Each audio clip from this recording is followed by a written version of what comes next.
Happy birthday Shalini. ఏంటి నీ problem? ఎందుకు ఇలా తాగుతున్నావు?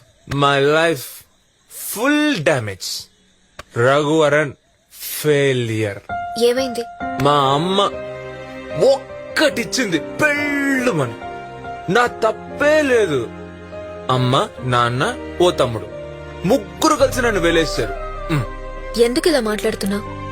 అమ్మ కొట్టింది అంతేగా. అమ్మ లేని వాళ్ళని అడుగు. అమ్మ చెంపదెబ్బలో ఎంత ప్రేమ ఉంటుందో చెప్తారు. Wow, what a dialogue. ఏం చెప్పావు?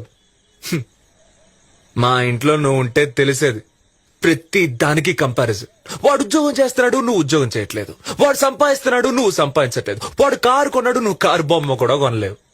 నేను 10th చదివేటప్పుడు వాడు నాకంటే హైట్ గా ఉండేవాడు. దానికి మా నాన్న ఏమన్నాడో తెలుసా? వాడిని చూడు పద్ధతిగా తిని ఎలా హైట్ అవుతున్నాడో, నువ్వు ఉన్న వేస్ట్.